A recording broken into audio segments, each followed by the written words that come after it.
Hi guys, welcome back. So today's video is basically going to be doing a review on what I've previously done, which are these, I was going to say 8 then, obviously I can't count, these 9 ink pours that are to do with inner circles. First off, looking at these, I can definitely tell I was stuck with the colour purple. I've only tried the green and blue once, and this is kind of what it looks like. For me, it worked. Like, I think that's probably why I moved so quickly on to trying to battle with blue and purple / the red. Maybe that's the reason why I stuck with it, because I was like, okay, that one's done. Green and blue is really easy to sort out, and the yellow's kind of leaked out a little bit more. This is one of the things that constantly kept happening. It's just bled out the circle, which sometimes I don't mind. Like this one, I don't mind because it kind of looks like the earth and the earth's on fire. Yeah, with the green and blue, I think this one worked pretty well compared to a lot, well, most of them, to be honest. Out of the 9, I definitely think only 3 worked properly, that do not need to be changed or developed further. The next one I think worked properly is this one as well. It's just got that nice clear blue and purple drop-ins with a little bit of leakage, which I don't mind, and then just a kind of a mid colour in between. It's very simple. It's got natural like dark areas from deep purple, and you got a bit of white layer left over. So nothing much more to say about that one. And last one I think that worked pretty well is this one, which is surprising because at the time I thought this was going to come out really dark. It did leak from the circle, but I'll let that slip a little bit. Especially around here onto this side. The paper is a little bit warped, so I'm going to put it down to that. The blue didn't really mix in, but the purple itself did have a go at trying to intertwine and maybe even mix some really dark circles and purpulation and a little bit of marks around here that you can kind of see. So I really like that one as well. Now, the ones that I don't think worked are simply from just this section here, mostly because of trial and error. Like sometimes the circles just don't work as well.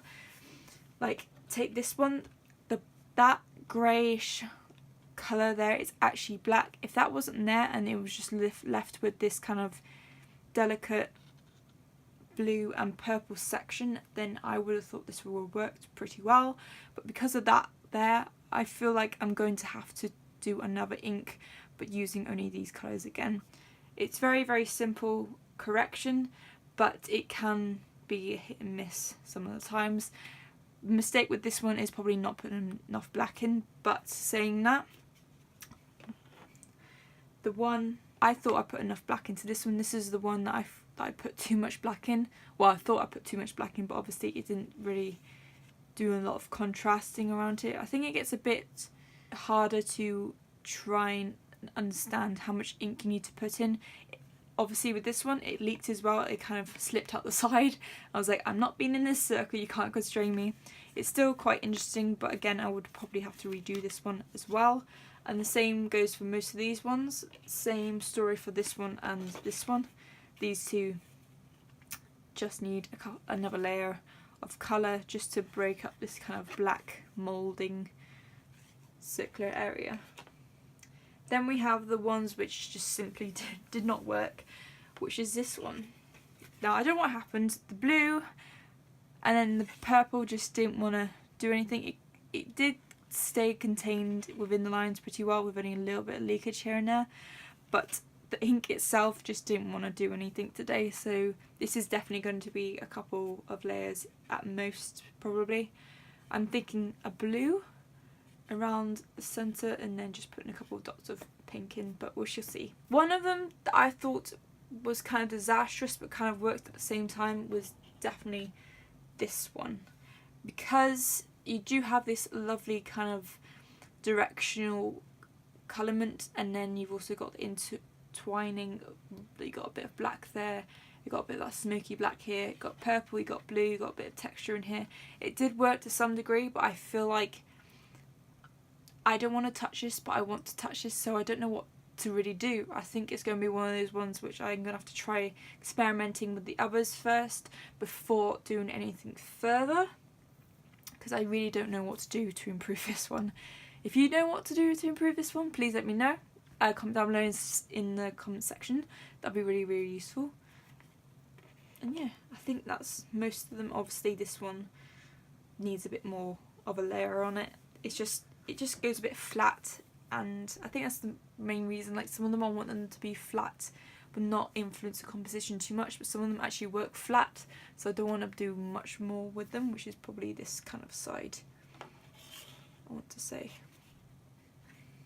But yeah, so there you go. That is my kind of quick review, and as I said before, with ink pours you can't really tell what you've got until they've dried up. It's kind of like having a chicken when the chicken lays eggs. You've got 6 eggs, but you don't actually know if you're going to get 6 chickens out of it, like 6 little baby chickens. All took about 10 minutes to dry equally, so not that much. Sometimes it can take up to an hour, depending on the temperature of your room and whether or not it's warm outside, which is basically the same thing.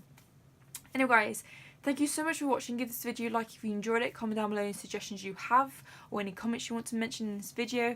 Subscribe if you're not already subscribed to my channel to be notified every time I make a video, and you can kind of go see them and enjoy the kind of creative art world of me. And I shall see you guys next time.